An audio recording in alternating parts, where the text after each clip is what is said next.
An actress impersonating Deputy Attorney General Lisa Monaco, the late Merrick Garland's right-hand woman and an enemy of patriotism, was killed, resisting arrest, Friday evening as U.S. Marines blitzed Monaco's house in the outskirts of D.C., sources in General Eric M. Smith's office told Real Raw News. Both the imposter and 2 federal agents protecting her died by Marine gunfire after they refused to surrender peacefully and drew pistols on the squad General Smith had sent to apprehend what he believed to be the legitimate Deputy A.G., the source added. The sanctioned raid occurred at approximately 9:45 p.m. Friday when Gen. Smith authorized Marines to storm Monaco's residence. According to our source, White Hats elevated Monaco, who played a crucial role in illegal arrests of nearly all J6ers currently under indictment or imprisoned, to their 10 most wanted around the time of Garland's tribunal and execution, as part of their effort to purge the deep state's Department of Injustice from the top down. The hunt for Monaco, a second source said, had begun before Merrick Garland arrived at Guantanamo Bay, but the elusive deep stater displayed a keen ability at eluding tails and vanishing without a trace. The sources admitted that White Hats are unsure when the actress replaced the real Monaco. I hate admitting to failings, but our people who are experts at finding body doubles or clones can't say when the switch happened. White Hats, he explained, first moved against Monaco in March, surveilling her 6 houses, 2 valued at over $4 million and bought under an LLC.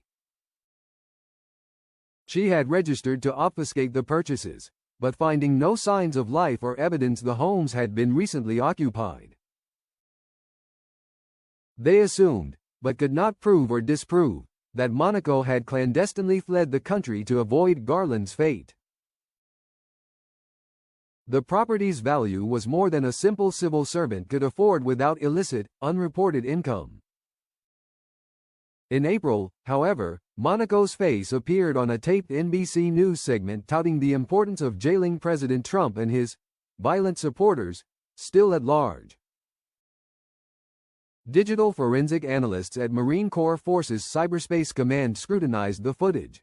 Voice and facial recognition technology concluded with a 97% probability that the Monaco on video was indeed the genuine article, and the analysts saw no indicators, seams near the neckline and eyes, discrepancies in skin tones, misshaped nose or ears, etc.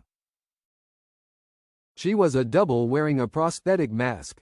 If it were a look-alike, software and trained eyes could not distinguish it from the authentic person, tasks they had successfully completed in the past on other deep state targets. White Hats thought they had another shot at apprehending Monaco in May when her office scheduled her to deliver a keynote speech to widows of fallen federal officers at a Los Angeles restaurant later in the month. Employing all available resources, Cyberspace Command scoured confidential databases in hopes of finding an airline ticket booked in Monaco's name.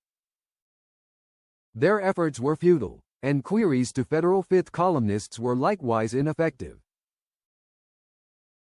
No one had a clue how, when, or from where Monaco would appear in Los Angeles.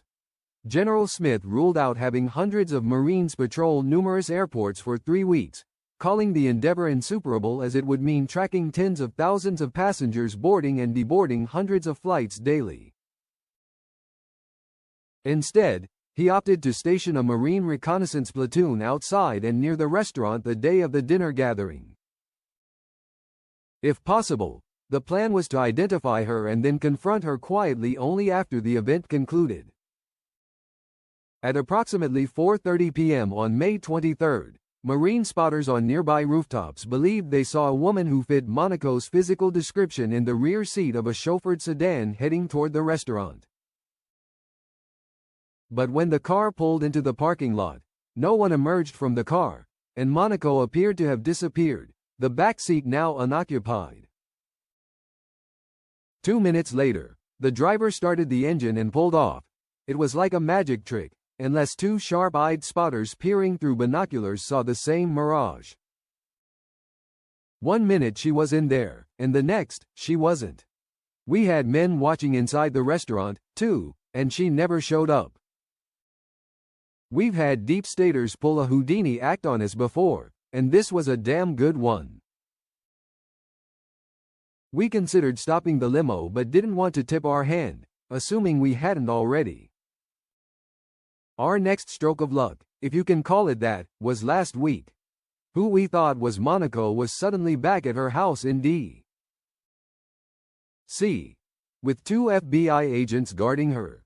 General Smith, he added, had grown weary of the deception and ordered Marines to storm the residence and apprehend Monaco and her federal companions as accomplices to her crimes.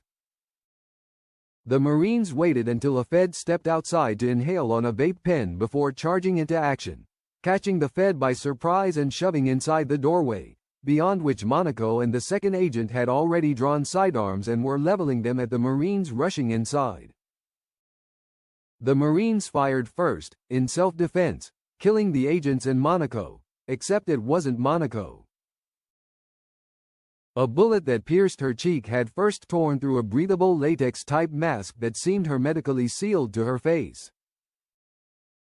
It was flawless and seamless, the pigment perfectly matching both the imposter's and the real Monaco's complexion. The Marines bagged the bodies and arranged for them to be shipped to a facility where experts could identify Monaco's play actor. We know the person but aren't releasing it yet, our source said. We're talking about much more than just some actor. I mean, this person was willing to take a bullet for Monaco. That's commitment. She'd been trained to mimic Monaco flawlessly in every possible way. Monaco's still out there, somewhere in the shadows, and our mission to find and arrest the traitor continues. Last week's flubbed operation wasn't the first time white hats got spoofed by a masked imposter. In May 2021, while hunting down Nancy Pelosi, they arrested a Pelosi double wearing a lifelike mask.